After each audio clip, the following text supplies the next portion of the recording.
चितों का पुनर्वास पिछले 70 वर्षों की पर्यावरणीय गलतियों के सुधार कर पर्यावरण संतुलन बहाल करने की दिशा में एक महत्वपूर्ण कदम है। केंद्रीय पर्यावरण और जलवायु परिवर्तन मंत्री भूपेंद्र यादव ने कहा कि इकोलॉजिकल रॉन्ग को इकोलॉजिकल हार्मनी से जोड़ने का प्रयास किया गया है।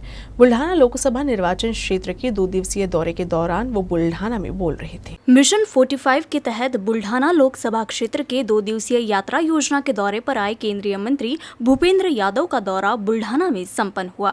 इस मौके पर उन्होंने जिलाधिकारी कार्यालय के नियोजन भवन में पत्रकारों से बातचीत की। इस मौके पर जिलाध्यक्ष आकाश फुंडकर, प्रदेश उपाध्यक्ष विधायक संजय कुटे, विधायक संजय गायकवाड़, विधायक श्वेता महाले पाटिल, पूर्व विधायक चैन सुख संचेती समेत भाजपा के पदाधिकारी मौजूद थे। इस बीच केंद्रीय मंत्री भूपेंद्र यादव ने कहा कि भविष्य में बीजेपी की सीटें बढ़ाने के प्रयास किए जाएंगे। बीजेपी ने दाऊद को वापस लाने का वादा किया था, लेकिन दाऊद के बजाय चीतों को भारत लाया जा रहा है। इस प्रश्न के जवाब में यादव ने कहा कि चीतों का पुनर्वास 70 साल पहले की गई पर्यावरणीय गलतियों को सुधार कर पर्यावरण संतुलन की दिशा में एक महत्वपूर्ण कदम है। नेचर का सिस्टम है, उसमें एक प्रेडेटर जो सबसे उच्च स्तर का प्राणी होता है, वो एक बैलेंसिंग रखता है। उस बैलेंसिंग को रखने के लिए, बायोडायवर्सिटी को रखने के लिए उस सिस्टम के मैकेनिज्म को करना जरूरी है। इकोलॉजिकल रॉन्ग को सुधार के इकोलॉजिकल हार्मनी करना। और आपको ये जानते हुए खुशी है कि भारत के पास आज जैव विविधता, वन्य जीव, पर्याप्त पानी, ये जो सब चीजें हैं, ये हमारे पर्यावरण की दृष्टि से बहुत आवश्यक है। और हम माननीय प्रधानमंत्री जी का आभार व्यक्त करते हैं कि भारत की जो अपनी परंपरा है, हार्मनी के साथ जीना, प्रकृति के साथ जीना और प्राकृतिक संतुलन को स्थापित करना, उसके लिए उन्होंने जो काम किया, दुनिया ने उसकी प्रशंसा करी है कि भारत ने ट्रांसलोकेशन मतलब इंटरकॉन्टिनेंट जो किया है, ये भारत की एक बहुत बड़ी उपलब्धि है। और मेरे को लगता है कि ये जो धरती है, इसमें मनुष्य भी विकास के साथ रहे, लेकिन प्राकृतिक संतुलन, जैव विविधता का संतुलन, हमारे प्राकृतिक स्रोतों का संतुलन बना रहे। 18 सितंबर को बुल्ढाना जिले में कई जगहों पर भारी बारिश हुई, जिससे नदियों और नालों में बाढ़ आ गई है। साथ ही जिले के सबसे बड़े खड़कपुरना परियोजना के सभी 19 गेट 0.3 मीटर से खोल दिए गए हैं। तो वहीं बुल्ढाना जिले में 6 परियोजनाएं ओवरफ्लो हो चुकी है। वहीं भारी बारिश से फसलों को भी काफी नुकसान हुआ है। बुल्ढाना जिले में हो रही भारी बारिश के कारण सभी परियोजनाओं के जल स्तर में वृद्धि हुई है। देउलगांव राजा तहसील के खड़कपुरना परियोजना के जल संग्रहण में वृद्धि के कारण सोमवार सुबह 9 बजे सभी गेट 0.30 सेंटीमीटर खोल दिए गए हैं। नदी में 20,748 क्यूसेक पानी छोड़ा जा रहा है। बड़ी मात्रा में पानी छोड़े जाने से नदी में बाढ़ आ गई है, जिससे नदी के किनारे बसे गांव को अलर्ट कर दिया गया है। महकर तहसील में पेन टाकली परियोजना भी ओवरफ्लो हो गई है। इस वजह से परियोजना के 9 गेट 20 सेंटीमीटर से खोल दिए गए हैं। साथ ही मस, कोराडी, पलढक, उतावली परियोजनाओं से भी पानी छोड़ा जा रहा है।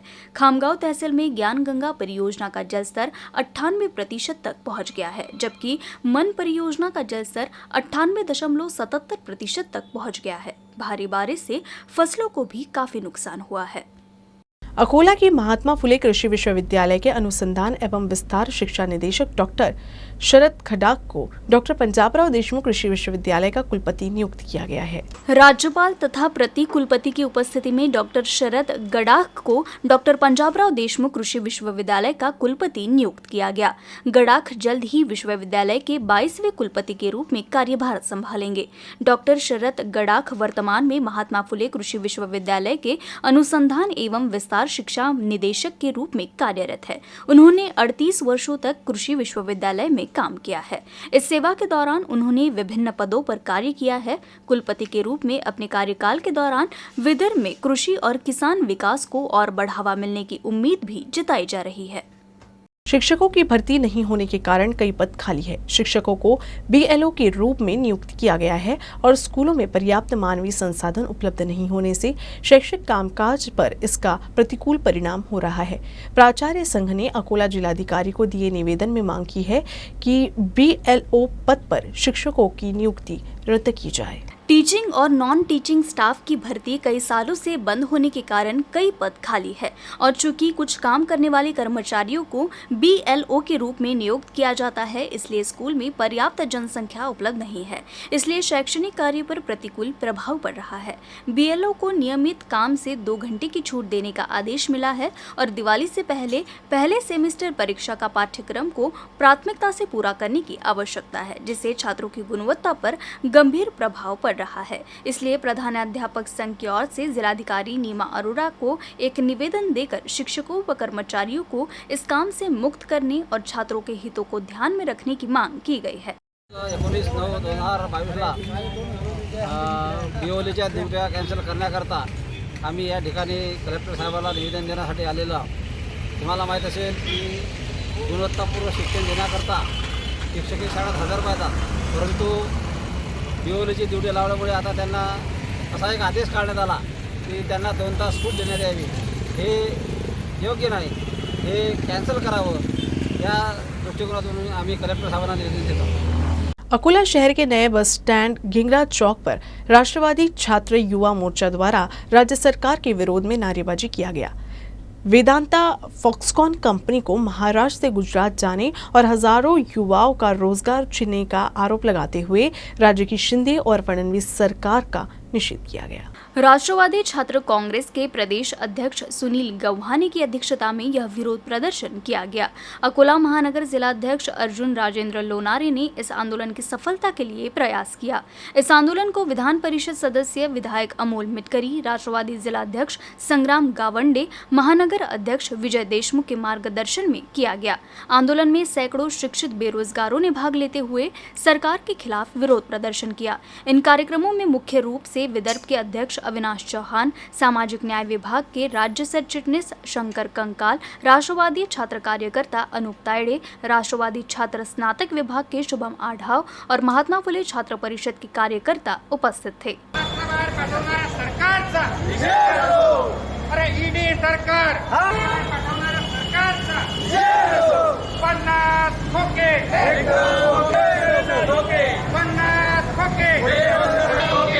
मुख्यमंत्री आणि उपमुख्यमंत्र्यांना विनंतीचे पत्र पाठवून राज्यभरातून आम्ही मागणी करतोय की आपण स्वतःच्या मार्केटिंगमधून बाहेर पडून या देशाच्या आणि राज्याच्या हितासाठी, या जनतेच्या भल्यासाठी काम करावं, याचं स्मरणपत्र या पत्रांच्या माध्यमातून आम्ही देत आहोत। अकोला जिले के तिल्हारा तहसील में हुई भारी बारिश से किसानों की मुश्किलें काफी बढ़ गई हैं।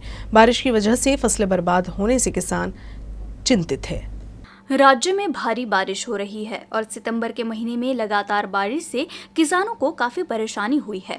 इस बारिश से खरीफ सीजन की फसलों को बड़ा नुकसान हुआ है और अब मूंग, उड़द के साथ ही जून के महीने में लगाई गई कपास की फसल काली पड़ गई है। कुछ कपास अंकुरित हो गई है तो वही सोयाबीन का भी यही हाल है। जिले में भारी बारिश और बाढ़ से फसल को भारी नुकसान हुआ है, जिससे किसान मुश्किल में आ गए हैं। अकोला जिला परिषद की आम बैठक में जिले के सभी किसानों को फसल नुकसान के लिए सरकार द्वारा तत्काल सहायता प्रदान करने की मांग के प्रस्ताव को सर्वसम्मति से मंजूरी दे दी गई है। अब यह प्रस्ताव सरकार को भेजा जाएगा। अकोला जिले में भारी बारिश और बाढ़ के कारण किसान संकट में आ गया है। महिला एवं बाल कल्याण अध्यक्ष स्फूर्ति गावंडे ने जिले में गीला सूखा घोषित करने की मांग की। साथ ही शिवसेना गठ नेता गोपाल दातकर ने मांग की कि सरकार भारी बारिश से प्रभावित किसानों को 4 हेक्टेयर तक फसल नुकसान सहायता और जिले के सभी राजस्व मंडलों में सभी फसलों के लिए फसल बीमा का लाभ प्रदान करे। सदस्य गजानन पुणकर, राम गावनकर, डॉक्टर प्रशांत अढाऊ, आम्रपाली खंडारे और अन्य सदस्यों ने किसानों को तत्काल मदद देने की मांग की। जिला परिषद अध्यक्षा प्रतिभा भोजने की अध्यक्षता में संपन्न इस बैठक में मुख्य कार्यकारी अधिकारी सौरभ कटियार, उपाध्यक्ष सावित्री राठौड़, समाज कल्याण अध्यक्ष आकाश शिरसाट, महिला एवं बाल कल्याण अध्यक्ष स्फूर्ति गावंडे, अतिरिक्त मुख्य कार्यकारी अधिकारी डॉक्टर सुभाष पवार, सभा के सचिव और उप मुख्य कार्यकारी अधिकारी सूरज कोहाड़ उपस्थित थे। अकोला जिले में 6 सरपंच पदों और ग्राम पंचायतों के लिए हुए चुनाव के परिणाम घोषित हो गए हैं। इस चुनाव में उद्धव ठाकरे की शिवसेना के 2 सरपंच, 2 निर्दलीय, वंचित बहुजन आघाड़ी के 1 और बच्चू कडू के प्रहार प्रणीत 1 उम्मीदवार ने सरपंच पद पर जीत हासिल की है। अकोला जिले में 6 सरपंच पदों और ग्राम पंचायतों के लिए चुनाव हुए थे, जिसकी मतगणना आज पूरी हो गई। अकोला जिले के अकोट तहसील से 5 ग्राम पंचायत और अकोला जिले के बालापुर तहसील से 1 ग्राम पंचायत इस चुनाव में शामिल थी। 6 ग्राम पंचायतों के लिए कुल 115 उम्मीदवार चुनावी मैदान में थे, जबकि 6 सरपंच पदों के लिए कुल 21 उम्मीदवार मैदान में थे। अकोला जिले की सभी 6 ग्राम पंचायतों के परिणाम घोषित कर दिए गए हैं। शिवपुर कासौद ग्राम पंचायत सरपंच पद के लिए निर्दलीय उम्मीदवार ने जीत हासिल की। पोपटखेड़ ग्राम पंचायत के सरपंच पद पर वंचित बहुजन के प्रत्याशी विजयी हुए। गुलरघाट ग्राम पंचायत के सरपंच पद के लिए प्रहार प्रणीत के उम्मीदवार ने जीत हासिल की, तो वहीं धारगढ़ ग्राम पंचायत के सरपंच पद पर निर्दलीय प्रत्याशी विजयी रहे। घारुल रामापुर ग्राम पंचायत के सरपंच पद पर उद्धव ठाकरे की शिवसेना के उम्मीदवार ने जीत हासिल की, तो वहीं व्याला ग्राम पंचायत सरपंच पद पर भी उद्धव ठाकरे की शिवसेना के उम्मीदवार विजयी रहे।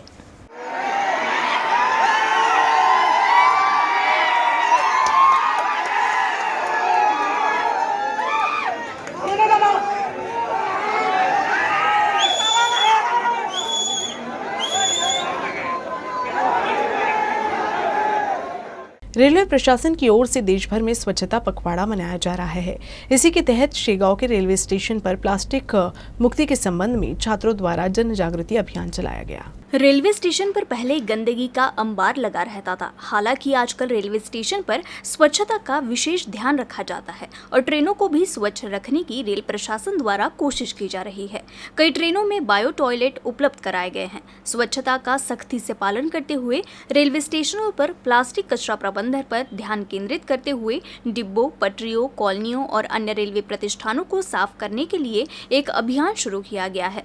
भारतीय रेलवे के आदेशानुसार भारतीय रेलवे द्वारा 16 से 30 सितंबर 2020 तक हर जगह स्वच्छता पखवाड़ा मनाया जा रहा है। इसके तहत शुक्रवार को स्वच्छ आहार और शनिवार को स्वच्छ शौचालय दिवस के रूप में मनाया गया। यह अभियान शेगांव में सफलतापूर्वक लागू किया जा रहा है। इसके तहत रेल यात्रियों को मिलने वाले खाने की गुणवत्ता समेत पूरे कैटरिंग सिस्टम का निरीक्षण किया गया। मध्य रेलवे के शेगांव रेलवे स्टेशन पर सोमवार को शेगांव के सेंट जेवियर्स इंग्लिश स्कूल के छात्रों ने स्टेशन के यात्रियों और महाराष्ट्र एक्सप्रेस के यात्रियों को प्लास्टिक मुक्त होने का संदेश दिया। इस अवसर पर स्टेशन प्रबंधक PM पुनकर, स्वास्थ्य निरीक्षक अनिल कुमार गुप्ता, रेलवे पुलिस सहायक निरीक्षक अजय राजपूत सहित सेंट जेवियर इंग्लिश स्कूल के शिक्षक वर्ग उपस्थित थे।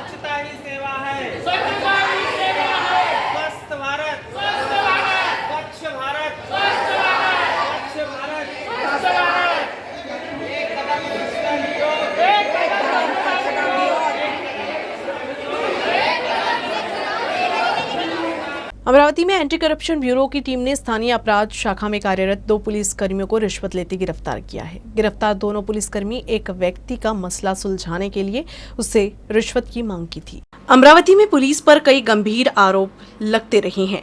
अब फिर से ये साबित हो गया है कि अमरावती में पुलिस रिश्वत भी लेती है। अमरावती की स्थानीय अपराध शाखा में काम करने वाले 2 पुलिस कर्मियों को एंटी करप्शन ब्यूरो की टीम ने 500 रुपए की रिश्वत लेते हुए रंगे हाथ पकड़ा है। रिश्वत लेने वाले कर्मचारियों के नाम विशाल हरिणी और प्रशांत ढोके हैं। इन कर्मचारियों ने तिवसा तहसील में एक आरोपी से प्रतिबंधक मामले को निपटाने के लिए 500 रुपए की रिश्वत ली थी, लेकिन इसकी भनक CBI को लग गई और दोनों पुलिस कर्मियों को रिश्वत लेते पकड़ा गया। इस कार्रवाई से पुलिस विभाग में खलबली मच गई है। कानून व्यवस्था संभालने वाले पुलिसकर्मी ही रिश्वत ले रही हैं, तो भला पुलिस लोगों के साथ न्याय कैसे करेगी। अमरावती जिले के दरियापुर तहसील के येवदा में खेत में कृषि कार्य के लिए जा रहा एक युवक शाहनूर नदी में बह गया। इस घटना के बाद NDRF टीम ने रेस्क्यू ऑपरेशन शुरू कर दिया है।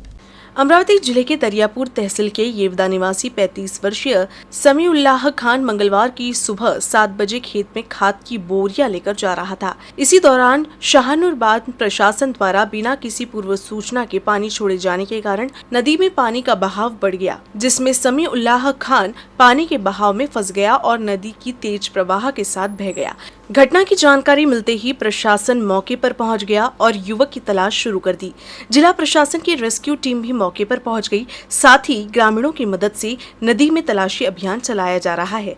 समाज सेवी नकुल सोनटक्के ने घटना स्थल का दौरा कर स्थिति का जायजा लिया। उन्होंने कहा कि गांव के चारों ओर शाहनूर नदी है, जिससे हर साल बरसात के मौसम में बांध का पानी छोड़े जाने से गांव पानी से घिर जाता है। पूर्व पालक मंत्री यशोमती ठाकुर, विधायक बलवंत वानखेड़े ने भी नदी पर पुल के निर्माण का उद्घाटन किया था, लेकिन काम शुरू नहीं हुआ। सामाजिक कार्यकर्ता नकुल सोनटक्के ने गंभीर आरोप लगाए हैं कि बांध प्रशासन द्वारा बिना कोई पूर्व सूचना दिए पानी छोड़े जाने के कारण युवक बह गया है। उन्होंने मांग की है कि जिला प्रशासन इस मामले में हस्तक्षेप कर दोषियों के खिलाफ सख्त कार्रवाई करे। अमरावती जिले में इमरजेंसी सेवा देने वाले एम्बुलेंस चालक अनिश्चितकालीन हड़ताल पर चले गए हैं। पिछले 7 महीने से वेतन बकाया नहीं मिलने से आर्थिक संकट से परेशान एम्बुलेंस चालकों को आंदोलन का रास्ता अपनाना पड़ा है। इस आंदोलन से ग्रामीण इलाके में मरीजों को काफी परेशानी हो रही है। मुश्किल समय में मरीजों को जल्द से जल्द अस्पताल पहुंचाकर उनकी जान बचाने वाले एम्बुलेंस चालक ही आर्थिक तंगी का सामना कर रहे हैं। अमरावती में एम्बुलेंस चालकों को पिछले 7 महीने से वेतन नहीं मिला है, जिससे परेशान एम्बुलेंस चालक अब हड़ताल पर चले गए हैं। उनकी मांग है कि जब तक वेतन नहीं मिलता वो काम पर नहीं लौटेंगे। आम्ही 102 अंतर्गत रुग्णवाहिका चालक आहोत सगळे। मागील अशकोम कंपनी होती जे की इथून आता एक्सपाउंड झालेली आहे। आता नवीन कंपनी आलेली आहे। त्या कंपनीकडे 6-7 महिन्याचं उर्वरित मानधन बाकी आहे। ती कंपनी इथून सोडण्यात आली व आमच्या मागील मानधनाचं काही नियोजन करण्यात आलेलं नाही। त्याकरिता आम्ही या ठिकाणी जमलो। सध्या सर्व रुग्णवाहिका उभ्या आहे आणि दुसरं तर कोणी त्या ठिकाणी सध्या नाही। वेळोवेळी त्यांच्याकडे मागण्या करण्यात आल्या, परंतु कोणी याच्यावर लक्ष देण्यास तयार नाही। पुढचं पाऊल जर उर्वरित आमची मानधन रक्कम बरोबर आमच्या ॲग्रीमेंटनुसार, शासनाच्या ॲग्रीमेंटनुसार जर मिळाली तर आम्ही काम करण्यास तयार आहोत, अन्यथा आम्ही असेच काम बंद आंदोलन सुरू ठेवू। अमरावती जिले में जननी शिशु सुरक्षा कार्यक्रम अंतर्गत गर्भवती महिला और बच्चों के लिए 102 एम्बुलेंस सेवा दी जाती है। इसके लिए सरकारी अस्पताल में कई चालक ठेका पद्धति के रूप में कार्यरत है, लेकिन इन चालकों का कहना है कि तय नियमानुसार उन्हें कोई भी अतिरिक्त भत्ता नहीं दिया जाता। साथ ही एम्बुलेंस चालकों की अनदेखी भी की जाती है। आम्ही ऑस्कोम इंडिया भोपाल या कंपनीकडे 26 वाहन चालक कार्यरत होतो आणि आम्ही 10 तारखेपासून आम्ही संपावर आहे, कारण आमचं 6 महिन्याचं वेतन कंपनीनं आम्हाला दिलं नाही। आमच्या मागण्या कंपनीकडे होतं, आमच्या वेतनाची तफावत आणि आमची जमाठेव ही 43 महिन्याची जमाठेव अशी 43,000 आम्ही आणि आमचे बोनस आणि आमचा जो वेतनाचा जो फरक आहे, ह्या सर्व या मागण्या घेऊन आम्ही CS ऑफिसमध्ये आलो होतो। तरी आज 26 जण हजर असून आमच्या या प्रश्नाकडे दुर्लक्ष होत आहे। आमची अशी मागणी आहे का या 26 वाहन चालकांच्या वेतनाची जी मागणी आहे ते लवकरात लवकर CS सरांनी सोडावी आणि आम्ही 10 तारखेपासून संपावर असून आमच्याकडे दुर्लक्ष करत आहे। आज इथे धारणी, चिखलदरा पूर्ण जिल्ह्यातील वाहन चालक इथं आले आहे। या वाहन चालकाची काय पीडा यांनी समजून घ्यायला पाहिजे। समस्या सोडवली गेली नाही तर आम्ही पुढचा विचार करून काय आहे, आम्ही मंत्री महोदय, आम्ही सावंत बोंडे साहेबाच्या नेतृत्वाखाली आरोग्य मंत्र्यांना भेटून आलो। आम्ही त्यानुसार चालू आणि पुढील काय आहे ते योग्य कारवाई आम्ही करू। वैसे इस संबंध में शल्य चिकित्सक का कहना है कि अभियान संचालक ने नए ठेकेदार को हटाकर दूसरे ठेकेदार को काम दिया, जिससे ये समस्या निर्माण हुई है, लेकिन जल्द ही इसे सुलझाया जाएगा। 102चे जे आहेत ते 26 102चे कर्मचारी जे आहेत तर ते पेमेंट इश्यू संबंधी आज आम्ही त्यांना बोलवले। आंदोलन करत नाही आहेत ॲक्च्युली, आम्ही त्यांना त्यांची माहिती घेऊन आज बोलवले आहे। त्यांचे बँक स्टेटमेंट आणि त्यांचं काय म्हणणं आहे किंवा काय डिफरन्स किती आहे, किती त्यांना कमी मिळालं काय याबद्दल, आणि याबद्दल मग आम्ही या पद्धतीनं त्यांचं जे डॉक्युमेंट्स आहेत हे चेक करून आम्ही स्टेटला त्याबद्दल माहिती कळवतो आहे आणि त्यानंतर मग स्टेटकडून त्याच्याबद्दल योग्य ती ॲक्शन होईल। त्यांच्यावर जो अन्याय झाला असं त्यांना वाटतं त्याच्यावर तोडगा काढण्यासाठीच हे प्रयत्न चालू आहे आणि त्याच्यामुळे त्याच्यावर लवकर तोडगा निघावा म्हणून हे आपण स्टेप्स घेतलेले आहे। कसं ज्यावेळेस एखाद्या कोणाचाही जे वाटलं की आमच्यावर अन्याय झाला आहे किंवा आमचं हे झालं आहे तर त्याच्याबद्दलचं जी माहिती आहे ती आम्ही ही माहिती कलेक्ट करून आम्ही स्टेटला पाठवतो आहे। त्याचं आम्हाला थोडंसं ॲनालिसिस करावं लागेल ते माहितीचं आणि मग त्याचं ती माहिती आम्ही स्टेटला पाठवू। तर ज्यावेळेस तुमचे जे कन्सर्न्स आहेत हे ज्यावेळेस ॲड्रेस व्हायला लागलेत तर त्याच्यासाठी जो काही वेळ लागेल तर तेवढा वेळ जर आपण गृहीत धरला पाहिजे। त्या काळात आपण रुग्णांच्या सेवेसाठी म्हणून हे ॲम्ब्युलन्स चालू ठेवायत असं आम्ही त्यांना आवाहन करतोय। बकाया वेतन की मांग को लेकर 10 सितंबर से एम्बुलेंस चालक हड़ताल पर है, जिससे अमरावती जिले के ग्रामीण इलाके में स्वास्थ्य सेवा भी प्रभावित हुई है। मुश्किल समय में मरीजों को अस्पताल पहुंचाने के लिए लोगों को निजी वाहन से अस्पताल जाना पड़ रहा है। न्यूज रूम से बस इतना ही। खबरों का सिलसिला यूं ही चलता रहेगा। आप देखते रहिएगा UCN न्यूज अकोला।